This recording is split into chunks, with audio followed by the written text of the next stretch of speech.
திருக்கணித பஞ்சாங்கம் ஒரு 10 வருஷம் முன்னாடி நம்பி போனேன். ஆனால் பல நிகழ்வுகள் நடைபெறல. திருநள்ளாறு கோயிலில் என்ன நடக்குதுன்னா, சனி கிரகம் வானத்தை சுற்றி வரும்போல அந்த சனி கிரகம் ஒரு ஆஃப் ஆகிடுது. ஆனால் திருத்தப்பட்ட பஞ்சாங்கம் ஜோதிடர்கள் பயன்படுத்துகிறாங்க. ஆனால் அந்த திருத்தப்பட்ட பஞ்சாங்கம் எந்த கோயிலும் பயன்படுத்துறதில்ல. நாசா விஞ்ஞானப்படி திருத்தப்பட்ட பஞ்சாங்கம் திருக்கணித பஞ்சாங்கம் சொல்கிறாங்க.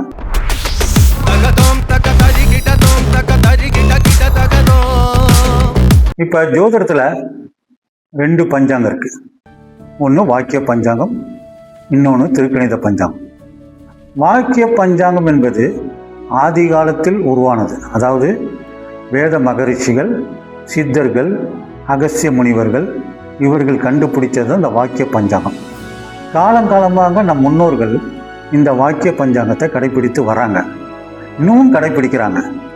ஆனால் இந்த வாக்கிய பஞ்சாங்கப்படி தான் பல நிகழ்வுகள் நடத்துகிறாங்க. உதாரணமாக திருமணங்கள், கிரகப்பிரசங்கள், காது குத்து, இது மாதிரி பல விஷயங்கள் இந்த வாக்கிய பஞ்சாங்கம் அப்படி முகூர்த்த நாள் குறிக்கப்படுகிறது. ஆனால் திருத்தப்பட்ட பஞ்சாங்கங்கிறது திருக்கணித பஞ்சாங்கம். இந்த திருக்கணித பஞ்சாங்கம் இன்னும் சில பேர் இந்த திருத்தப்பட்ட பஞ்சாங்கம் சில மாவட்டங்களில் இது அதிகமாக பயன்படுத்துகிறார்கள். என்னை பொறுத்தவரையும் வாக்கியப்புற பஞ்சாங்கம் சிறந்ததா திருக்கணித பஞ்சாங்கம் சிறந்ததா என்பதை விட இதில் சில விஷயம் நம்ம அலசி ஆராய்ந்தால் தான் ஒரு முடிவுக்கு வர முடியும். இப்போ கோயிலில் என்ன பண்ணுறாங்கன்னா, அங்கே விசேஷ நாட்கள், அதாவது ஆடி கிருத்திகை, தைப்பூசம், வைகாசி விசாகம், அங்கே நடக்கிற அத்தனை நிகழ்வுகள், அதாவது கோயிலில் நடக்கிற அத்தனை நிகழ்வுகளும் வாக்கிய பஞ்சாங்கப்படி தான் நடத்தப்படுகின்றன. இன்னொன்று கிரக பயிற்சிகள், ராகுகேது பயிற்சி, குரு பயிற்சி, சனி பயிற்சி, இவெல்லாம் வாக்கிய பஞ்சாங்கப்படி தான் நடத்துகிறாங்க.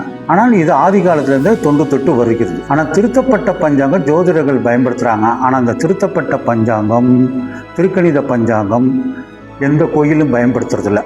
முகூர்த்த நாள் கூட திருக்கணித பஞ்சாங்கப்படி பெரும்பாலும் வைப்பதில்லை. வாக்கிய பஞ்சாங்கப்படி தான் பலர் முகூர்த்த நாள் வைக்கிறாங்க. 2வது, கோயில் நிகழ்வுகள் அனைத்துக்கும் வாக்கிய பஞ்சாங்கம் தான் சிறந்தது. அதே மாதிரி என் அனுபவத்தில் நான் பல வருடமாக ஜோதிடம் பார்த்துட்டு இருக்கேன்.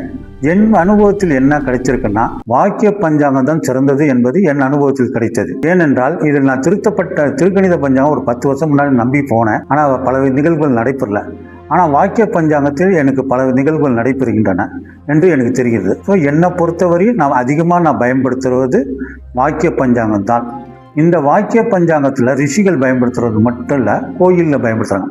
சில ஜோதிடர்கள் என்ன சொல்கிறாங்கன்னா, திருக்கணித பஞ்சாங்கம் தான் சிறந்தது சொல்கிறாங்க. அவங்கக்கிட்ட நான் ஒரு கேள்வி கேட்குறேன். கோயிலில் என்ன நடக்குதுன்னா, நம்மளை பொறுத்தவரை இந்த கேலக்ஸி யூனிவர்ஸ் மீறி இறைவன் இருக்கார். கேலக்ஸி யூனிவர்ஸ் மீறி இறைவன் இருக்கார்.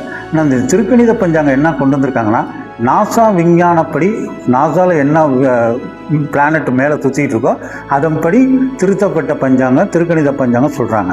திருக்கணித பஞ்சாங்கம் விஞ்ஞான ரீதியில் சொல்லிக்கிட்டு இருக்காங்க. ஆனால் அது கேலக்ஸி மீறி யூனிவர்ஸ் மீறி கடவுள் இருக்கார்.